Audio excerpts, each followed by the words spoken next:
안녕하십니까? 사건을 넘어선 진실, 범죄 없는 세상 뉴스입니다.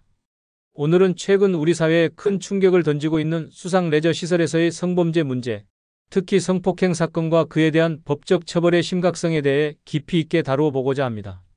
청량하고 시원해야 할 여름철 피서의 상징이자 많은 이들이 스트레스를 해소하고 즐거움을 찾아 떠나는 수상 레저 시설에서 발생하고 있는 불미스러운 사건들이 끊이지 않고 있어 우리 시민들 사이에서 안전에 대한 심각한 우려와 불신이 커지고 있는 실정입니다. 평화롭고 즐거워야 할 휴가지가 범죄의 온상으로 변질될 수 있다는 사실은 우리 사회의 경종을 울리고 있습니다. 먼저 최근 우리 사회를 경악해 한 충격적인 사건을 보도해 드리겠습니다. 지난 2025년 6월 경기도 가평군의 한 유명 수상 레저 업체에서 발생한 집단 성폭행 사건입니다.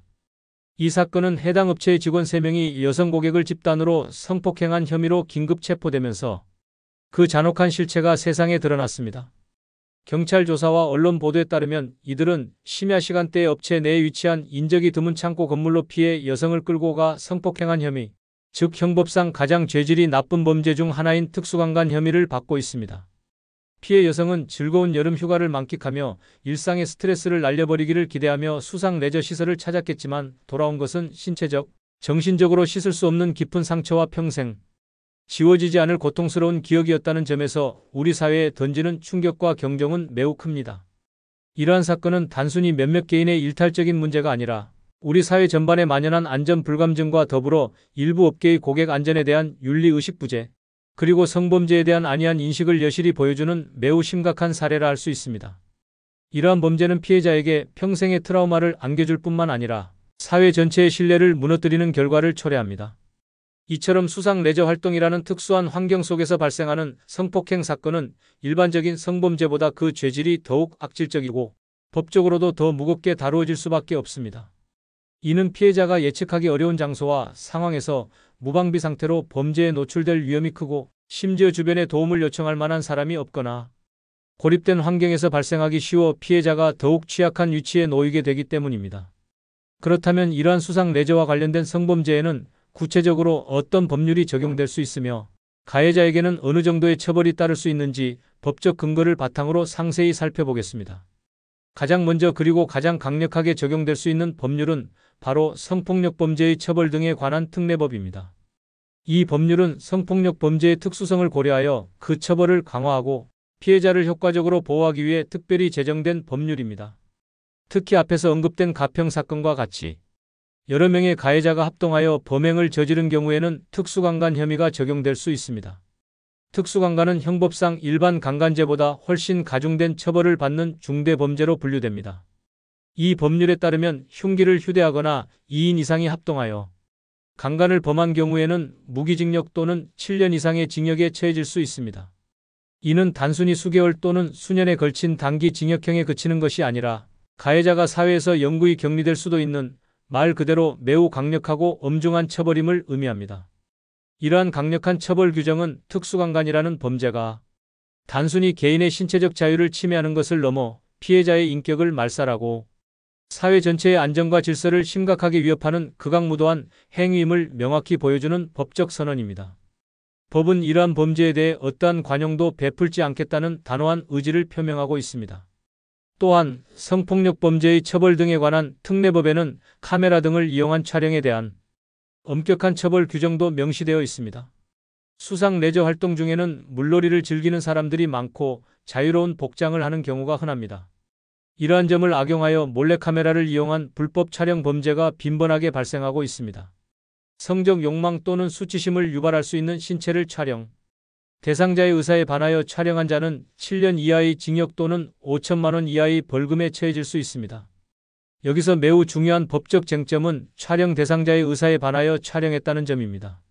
즉, 피해자의 명확한 동의 없이 촬영된 사진이나 영상은 그 즉시 불법 행위이며 명백한 범죄로 간주됩니다.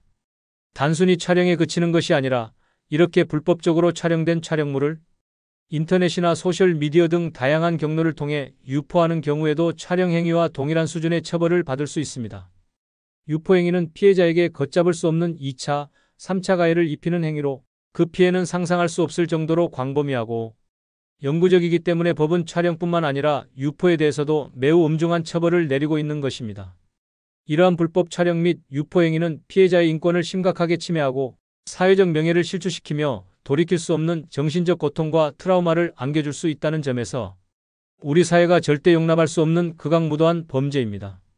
디지털 성범죄는 피해자의 삶을 송두리째 파괴할 수 있는 심각한 범죄라는 인식이 확산되어야 합니다. 여기서 그치지 않고 수상 레저 활동의 특성상 음주와 관련된 문제도 간과할 수 없는 중요한 쟁점입니다. 수상 레저 안전법은 수상 레저 활동에 참여하는 모든 이들의 안전을 확보하기 위한 목적으로 제정된 법률로서 음주 운항에 대한 명확하고 엄격한 규정을 포함하고 있습니다. 술에 취한 상태에서 동력 수상 레저 기구, 예를 들어 제트스키, 모터보트, 수상, 오토바이 등을 조종하는 경우에는 1년 이하의 징역 또는 1천만 원 이하의 벌금에 처해질 수 있습니다. 음주는 인간의 정상적인 판단력을 현저히 흐리게 하고 신체 반응 속도를 급격히 저하시키기 때문에 사고를 유발할 가능성이 매우 높습니다. 특히 수상 레저 활동은 그 자체로 위험 요소가 내재되어 있고 예측 불가능한 상황이 발생하기 쉬운 환경이기 때문에 음주 상태에서의 조종은 본인뿐만 아니라 함께 수상 레저를 즐기는 타인의 안전까지도 심각하게 위협하는 매우 위험천만한 행위입니다. 설령 동력 없는 수상 레저 기구, 즉 카약, 패들보드, 서핑보드 등을 음주 상태로 조종하는 경우에도 처벌 대상이 될 수 있음을 명심해야 합니다. 많은 이들이 무동력 레저는 괜찮을 것이라는 착각을 하지만 물 위에서의 음주는 예상치 못한 사고를 초래할 수 있습니다. 음주 상태에서의 수상 레저 활동은 단순히 안전사고의 위험을 높일 뿐만 아니라 판단력 저하로 인해 성범죄와 같은 또 다른 유형의 범죄에 연루되거나 그 빌미를 제공할 수도 있기 때문에 2중 3중으로 철저히 경계해야 할 부분입니다. 안전수칙을 철저히 지키지 않은 음주 수상 레저는 언제든 예측 불가능한 위험한 상황으로 이어질 수 있으며 이는 불특정 다수에게 성범죄로까지 이어질 가능성을 높이는 매우 심각한 간접적인 요인이 될 수 있습니다. 건전하고 안전한 레저 문화를 위해 음주 운항은 반드시 근절되어야 합니다. 이러한 법적 처벌 규정들은 수상 레저 시설에서 성범죄를 저지르려는 모든 잠재적 가해자들에게 매우 강력하고 단호한 경고를 보내고 있습니다. 즐거움을 찾아 떠난 휴가지에서 누군가에게 돌이킬 수 없는 깊은 상처와 평생의 트라우마를 안겨주는 행위는 그 어떤 이유로도 그 어떤 변명으로도 정당화될 수 없으며 반드시 그에 상응하는 가장 혹독한 법적 책임을 져야 합니다.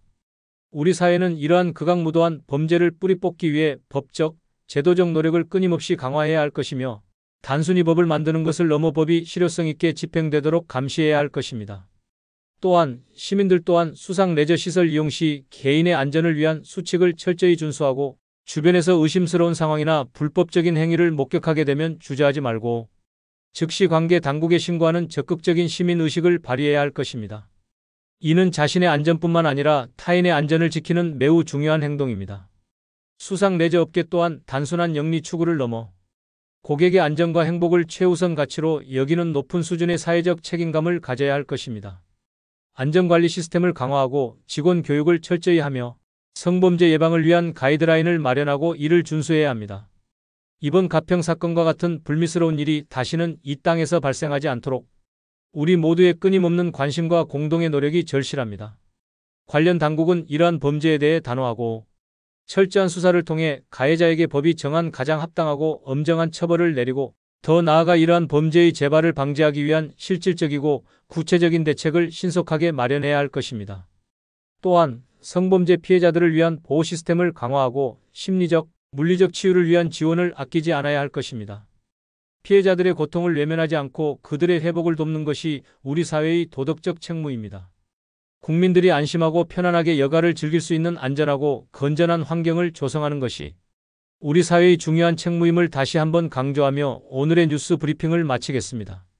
다음 주에도 더욱 깊이 있는 뉴스와 분석으로 찾아뵙겠습니다. 감사합니다. 구독, 좋아요 부탁드려요.